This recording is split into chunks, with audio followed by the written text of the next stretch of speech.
Tournai Porcelain, a masterpiece of craft, power, and elegance.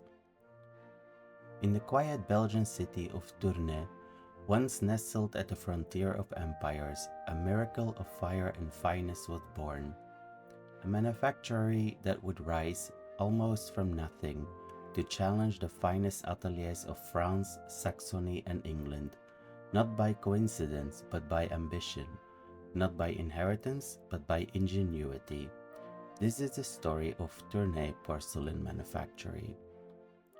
A triumph of chemistry, politics, and artistry that emerged in the 18th century and left behind a legacy of exquisite forms, gilded cartouches, and soft-paced brilliance. Join us on a journey into the kilns, ateliers, and minds behind one of Europe's most refined yet overlooked porcelain traditions. The Tournai manufactory was born not in a golden age, but in a period of recovery. In 1748, after the War of the Austrian Succession, the Treaty of Aix-la-Chapelle restored the Tournai to the Habsburgs. Ending years of French occupation, the Austrian Netherlands under Empress Maria Theresia entered a phase of cautious optimism. Reforms in trade, education, and industry followed. François-Joseph Peterinck, a merchant from Lille with neither aristocratic title nor imperial backing, but with an audacious vision.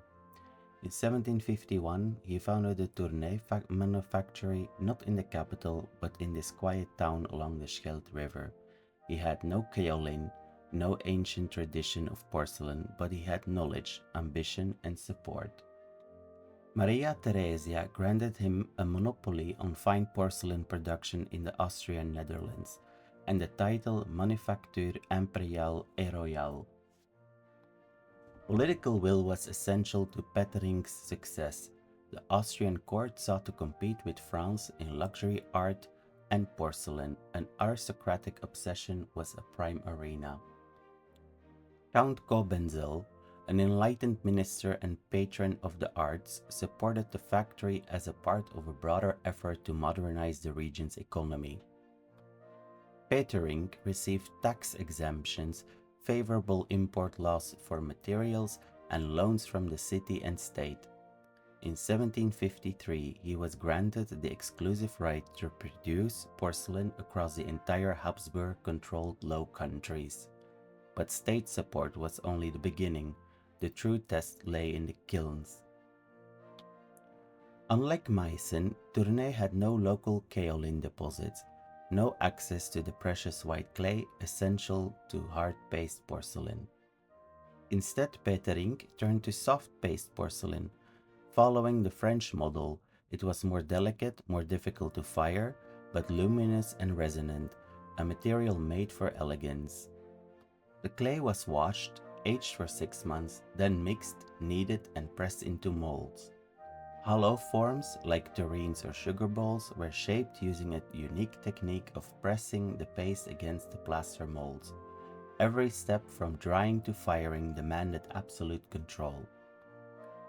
The firing process was perilous. The first bake, called the biscuit firing, reached intense temperatures. The second after glazing was lower but still treacherous. One misstep and 1 month's work collapsed into shards. Tournai used kilns made of clay and fueled them first with wood, later experimenting with coal. Pieces were protected and stacked in terracotta saggers to shield them from direct flame.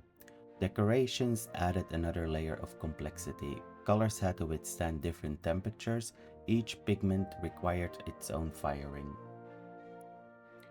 Painting porcelain was an art itself.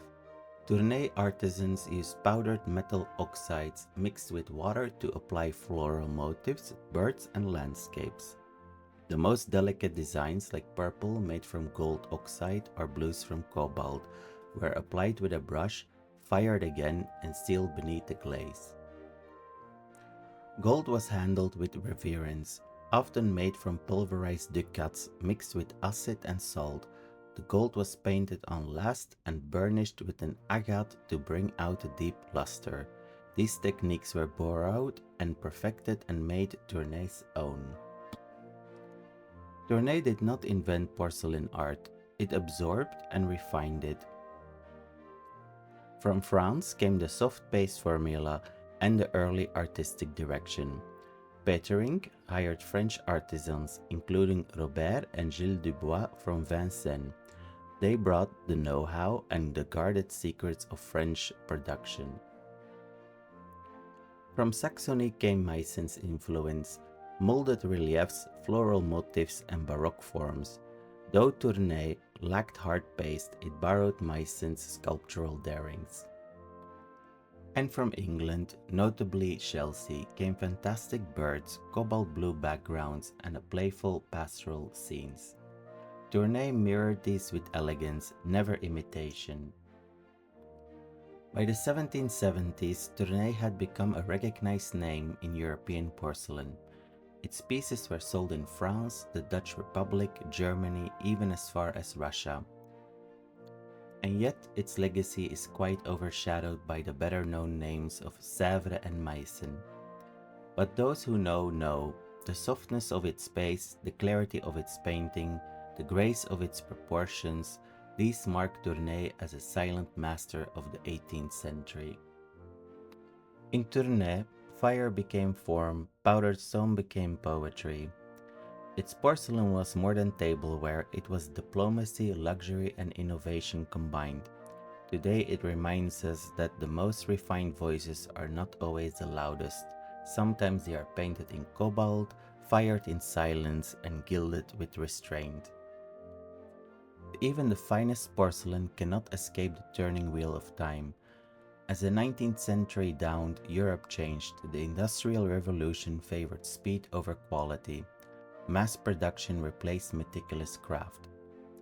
In England, fine faience, cheaper and sturdier, dominated the market.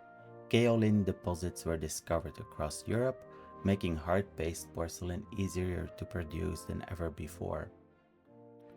The soft paste secrets of Tournai, once guarded like gold, became obsolete. In 1850, the legendary manufactory was absorbed by the Société Bosch Frères, Belgium's great industrial ceramics giant. The poetic artistry of Peterinck's era gave way to the mechanical precision of modern production. The kilns went cold, the gilders' brushes dried, but the legacy endured, preserved in museums, admired by connoisseurs, and quietly treasured by history.